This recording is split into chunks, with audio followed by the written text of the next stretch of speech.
এখানে চারিদিকে শুধু চাপাতা চাপাতা, চারিদিকে মনে হয় কোনো মানুষ নেই, আমি একাই মানুষ বসবাস করতেছি।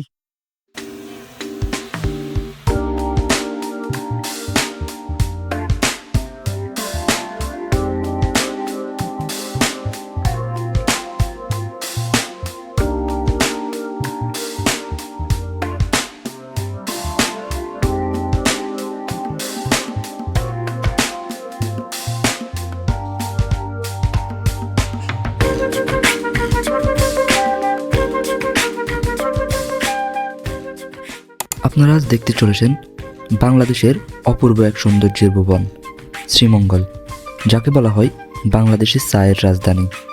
এ যাত্রায় আমরা জানাবো শ্রীমঙ্গলের ইতিহাস, ঐতিহ্য, সংস্কৃতি এবং প্রাকৃতিক সৌন্দর্য, সব কিছু একই সাথে। রাত ঠিক 12টায় ঢাকা থেকে শ্যামলী পরিবহনের বিজনেস ক্লাসে আমাদের যাত্রা শুরু হয় এবং ভোর 5টা নাগাদ আমরা আমাদের গন্তব্যে পৌঁছে যাই। এই যাত্রায় আমাদের জনপ্রতি ভাড়া লেগেছে 700 টাকা করে। ওকে, এখন মূলত আমরা যাত্রাপথে বিরতি দিছে হোটেলে। এটা হচ্ছে হবিগঞ্জ মাধবপুর নামে একটা জায়গা। এখানে হচ্ছে পানসি হোটেলে যাত্রা বিরতি 20 মিনিট দিছে। আর এখন কিন্তু প্রচুর পরিমাণে কুয়াশা, চারপাশেই কিছুই দেখা যাচ্ছে না, এরকম অবস্থা। আর প্রচুর পরিমাণ ঠান্ডাও। রাইট নাও টেম্পারেচার মনে হয় 14। সো দেখা হচ্ছে শ্রীমঙ্গলে। বাস আমাদের নামিয়ে দেয় শ্রীমঙ্গল সমভূমিতে এবং সেখান থেকে কিছু দূর হেঁটেই আমরা চলে যাই রিজিক হোটেলে, যেটি মূলত শ্রীমঙ্গলের জনপ্রিয় একটি হোটেল। যদিও এই হোটেলের পূর্বে নাম ছিল পানসি হোটেল এবং আমরা সেখানেই ফ্রেশ হয়ে নাস্তা সেরে নিই। শুভ সকাল ফ্রম শ্রীমঙ্গল। আমরা এখন আছি মূলত শ্রীমঙ্গলে। আমরা আমাদের দীর্ঘ যাত্রা শেষ করে আমরা শ্রীমঙ্গলে চলে আসছি প্রায় 6টার সময়। আর এখন অলরেডি 6:30 বাজে আর আমাদের নাস্তা করাও শেষ। এখন মূলত আমাদের একটা কাজ, সেটা হচ্ছে একটা জিপ অথবা একটা সিএনজি ভাড়া করা। চলুন আমরা এখন এবারকা একটা জিপ অথবা একটা সিএনজি ভাড়া করি। নাস্তা সেরে আমরা আবার ফিরে এলাম শ্রীমঙ্গল চৌমোহনীতে। এখান থেকেই শুরু আমাদের পুরো দিনের ঘোরাঘুরি।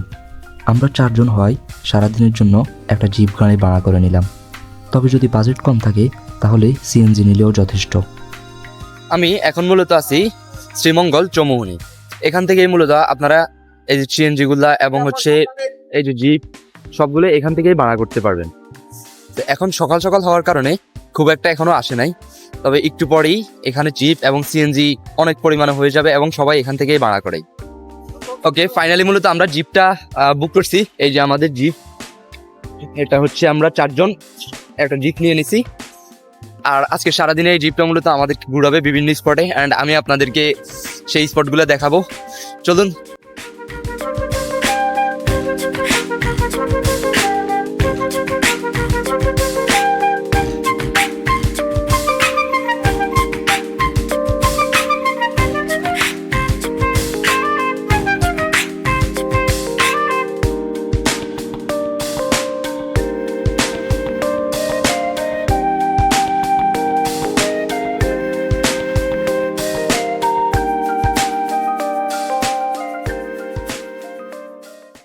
আমাদের জিপ মূলত এখন চলা শুরু করছে আর আমরা এখন মূলত আমাদের ফার্স্ট স্পট রাবার বাগানের দিকে যাচ্ছি। আমরা প্রথমে রাবার বাগান যাব, তারপর যাবো হচ্ছে নূরজাহান ট্রি স্টেট।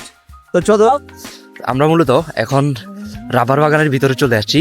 আর রাবার বাগানের ভিউটা সত্যি অসাধারণ। অলমোস্ট 8টা 8:30 বাজে, কিন্তু এখনো পর্যন্ত কোনো সূর্যর দেখা পাই নাই। বাট ভিউটা এত জোর, সত্যি কথা বলতে লাইফে দেখা সেরা ভিউগুলোর মধ্যে অন্যতম হচ্ছে শ্রীমঙ্গলের ভিউটা। অ্যান্ড আমি আপনাদেরকে ভিউটা দেখাতে চাই। হোপফুলি আপনারা ভিউটা দেখতে পারতেছেন, খুবই অসাধারণ ভিউ। এগুলো হচ্ছে মূলত রাবার গাছ, এই যে দেখতে পারতেছেন। এগুলার এই ছালগুলো এভাবে কেটে দেন হচ্ছে এখান থেকে এই যে রাবার নেওয়া হয়, এখান থেকে রাবার নেওয়া হয়। আর এই যে রাবার বাগান আপনারা দেখতে পারতেছেন, এই যে এখানে মূলত এরকম ইয়েগুলো থাকে যেগুলোতে রাবার সংগ্রহ করা হয়। আরও 1 থেকে 2 ঘন্টা পরে, মানে 10টা বা 11টার দিকে মূলত এসে এই রাবারগুলোকে নিয়ে যাবে। এই রাবারগুলোকে নিয়ে মানে কালেক্ট করবে একটা বড় ইয়েতে করে। তখন হয়তো আমরা থাকবো না, তাই জন্য আগে দিয়ে বলে দেওয়া। এই যে দেখতে পারতেছেন, এটা থেকে মনে হয় অলরেডি নেওয়া শেষ, প্রায়গুলো থেকেই নেওয়া শেষ। আমরা মূলত এখন নূরজাহান ট্রি স্ট্রিটের ভিতরে। এই যে আপনি যে সবুজ ঢেউ খেলানো চা বাগানটি দেখছেন, এটাই শ্রীমঙ্গলের ঐতিহ্যবাহী নূরজাহান টি স্টেট। ব্রিটিশ আমলে প্রতিষ্ঠিত এই চা বাগানটি শুধু চা উৎপাদনের জন্য নয়, বরং এর প্রাকৃতিক সৌন্দর্যের জন্য ব্যাপক পরিচিত। চারিদিকে চোখ যত দূর যায়, সবুজ চা গাছ, ছোট চিলা আর শান্ত পরিবেশ। নূরজাহান টি স্টেটের চা দেশের চাহিদা মিটিয়ে বিদেশেও রপ্তানি হয়, যা বাংলাদেশের চা শিল্পের জন্য গুরুত্বপূর্ণ ভূমিকা রাখছে। শ্রীমঙ্গল এলে নূরজাহান টি স্টেট না দেখলে ভ্রমণটা মনে হয় অসম্পূর্ণই থেকে যায়। ওকে, আমরা মূলত এখনো চা বাগানের উপরেই, আর এখন হচ্ছে চা বাগান থেকে নামতেছি নিচের দিকে। এখন এদিকে প্রচুর পরিমাণ হারা, অ্যান্ড এই যে আপনারা দেখতে পারতেছেন আশপাশে সবাই হচ্ছে চা পাতা, আর এই যে অনেক মানুষজন চলে আসছে অলরেডি। কিন্তু যখন আমরা গেছিলাম তখন কেউই ছিল না, একদমই জিরো মানুষ ছিল।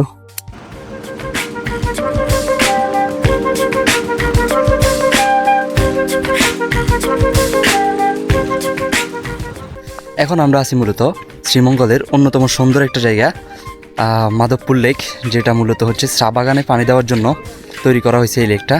চলুন আপনাদেরকে লেকটার ভিউ একটু দেখাই।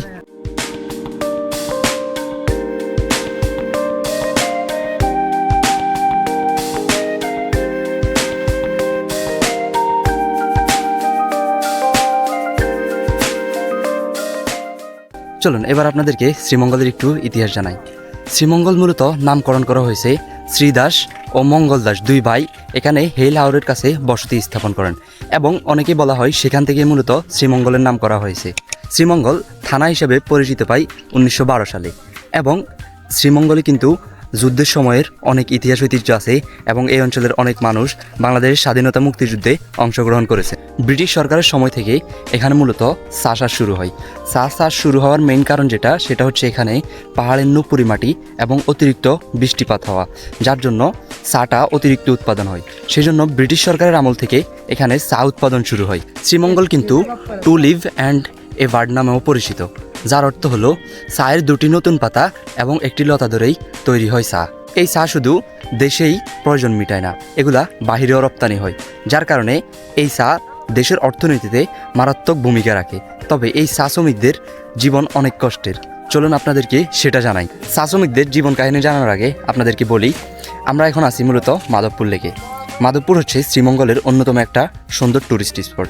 এখানে আপনারা পাবেন এরকম একটা লেক, এবং লেকের মধ্যে মূলত পদ্ম ফুল আছে। সো আপনারা এখানে এসে এটা উপভোগ করতে পারবেন। আর এই লেকটা মূলত খনন করা হয়েছে এই আশপাশে যত চা বাগান আছে এই চা বাগানগুলোকে পানি দেওয়ার জন্য। এই চা বাগানগুলোতে যেন পর্যাপ্ত পরিমাণ পানি দিতে পারে, সেই জন্যই মূলত এই লেকটা খনন করা হয়েছে। এই সবুজ চা বাগানের সৌন্দর্যের আড়ালে লুকিয়ে আছে হাজারো চা শ্রমিকদের নীরব সংগ্রামের গল্প। ভোরের আলো ফোটার আগে তাদের দিন শুরু হয়। মাথায় জড়ি, হাতে কাশি, ঘন্টার পর ঘন্টা চা পাতা তোলা, এটাই তাদের প্রতিদিনের জীবন। রোদ, বৃষ্টি, কুয়াশা কোনো কিছুই তাদের থামাতে পারে না, কারণ কাজ না করলে পরিবারের বাদ জোটে না। একজন চা শ্রমিক সারাদিনে পরিশ্রম করে গড়ে খুব অল্প মজুরি পান। এই টাকায় চলে সংসার, চলে সন্তানের পড়াশোনা, চলে চিকিৎসা, সব কিছু। চা শ্রমিকদের বেশিরভাগই বংশ পরস্পরায় এই পেশায় যুক্ত হয়েছেন। চা বাগানেই তাদের সব। তবুও এই কঠিন জীবনের মাঝে তারা গান গায়, হাসে, উৎসবে নাচে, আর স্বপ্ন দেখেই হয়তো আগামী প্রজন্ম এই কষ্টের জীবন থেকে মুক্তি পাবে। আজ আমরা যে এক কাপ নির্বাণ মনে করে চা পান করি, তার পিছনে এই চা শ্রমিকদের ঘাম, সময় আর না বলা হাজারো গল্প। চা বাগানের সৌন্দর্য দেখার সময় একবার থেমে ভাবুন, এই সবুজ রং কতটা শ্রমে তৈরি। এবার মূলত আমাদের হচ্ছে এখান থেকে বেরোতে হবে মাধবপুর লেক থেকে, দেন আমরা আমাদের ফরেস্ট স্পটে যাব গাড়িতে করে। আর এখানে মূলত হেঁটেই ঢুকতে হয়, যেহেতু এটা হচ্ছে পাহাড়ের মতো টিলা, অ্যান্ড হচ্ছে এখানে নিচে লেক, তাই জন্য এখানে গাড়ি নিয়ে ঢোকা যায় না। তবে গাড়ি বাইরে রাখতে হয়, এবং গাড়ির একটা ফি আছে, যেটা মূলত আমি আপনাদেরকে ভিডিও শেষে টোটাল খরচ বলে দিব।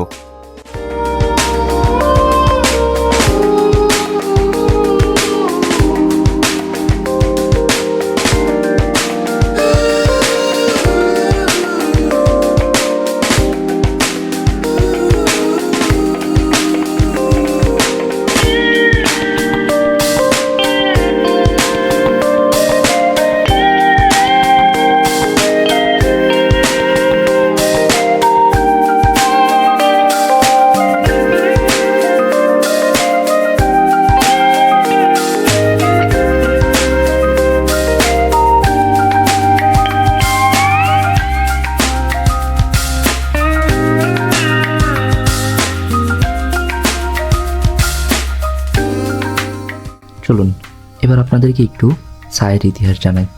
চায়ের ইতিহাস শুরু হয়েছিল মূলত চায়না থেকে। আজ থেকে প্রায় 5000 বছর আগে চায়নাতে এক লোক গরম পানি করতেছিল এবং হঠাৎ করেই তার পানির মধ্যে এসে 2-3টা পাতা পড়ে এবং তিনি দেখতে পান যে পানি রঙিন হয়ে যায়। আর সেখান থেকেই জন্ম নেয় চা। চীনেই প্রথম চা ওষুধ হিসেবে ব্যবহার হতো। পরে এটি ধীরে ধীরে হয়ে ওঠে দৈনন্দিন পানীয় এবং সংস্কৃতির অংশ। চীন থেকে চা শুরু হয় জাপান, কোরিয়া, ভারত, শ্রীলঙ্কা। বৌদ্ধ ভিক্ষুরা ধ্যানের সময় জেগে থাকার জন্য চা পান করতেন। এভাবে চা ধর্মীয় ও সামাজিক সংস্কৃতির অংশ হয়ে ওঠে। 1600 শতকে পর্তুগিজ ও ডাচ ব্যবসায়ীরা চা ইউরোপে নিয়ে যায়, কিন্তু সবচেয়ে বেশি জনপ্রিয় হয় ইংল্যান্ডে। ইংরেজদের হাত ধরেই চা হয়ে ওঠে একটি বিলাসী পানীয়, পরে সাধারণ মানুষের পানীয়। ব্রিটিশরা চায়ের জন্য চীনের সাথে যুদ্ধ করে এবং পরবর্তীতে ব্রিটিশরা চীনের উপর নির্ভরতা কমাতে 1900 শতকে ভারত ও উপমহাদেশে চা চাষ শুরু করে। এরপর আসাম, দার্জিলিং, সিলেট, শ্রীমঙ্গল এই অঞ্চলগুলো চা উৎপাদনের জন্য বিখ্যাত হয়ে ওঠে। বাংলাদেশে প্রথম চা চাষ শুরু হয় 1854 সালে সিলেট অঞ্চলে। শ্রীমঙ্গল ধীরে ধীরে বাংলাদেশের টি ক্যাপিটাল হিসেবে পরিচিতি পায়। আজ বাংলাদেশে প্রায় 168টি চা বাগান রয়েছে। বছরে প্রায় 9 থেকে 10 কোটি কেজির বেশি চা উৎপাদন হয়। দেশের চাহিদা মিটিয়ে চা রপ্তানিও হয়। চায়ের ইতিহাস এখানেই শেষ নয়, অন্য একটা ভিডিওতে চা নিয়ে আলাদাভাবে কথা বলবো। এরপর আমরা মূলত চলে যাই আমাদের নেক্সট স্পট শমশেরনগর গল্ফ মাঠ। শমশেরনগর গল্ফ মাঠটি মূলত চা বাগান, ছায়াবৃক্ষ, উঁচু নিচু টিলা ও ছোট ছোট লেকের সমন্বয়ে গঠিত। বাংলা সুইজারল্যান্ড বা কাশ্মীর নামেও পরিচিত। এটি বাংলাদেশের সামরিক ঐতিহ্যের সঙ্গে জড়িত, যা সৈনিকদের প্রশিক্ষণ ও অবকাশের জন্য তৈরি করা হয়েছে। সবুজ ঘাসের গালিচা আর চা বাগানের মনোরম দৃশ্য দেখতে প্রচুর পর্যটকের আনাগোনা থাকে এখানে, বিশেষ করে বিকেলের দিকে।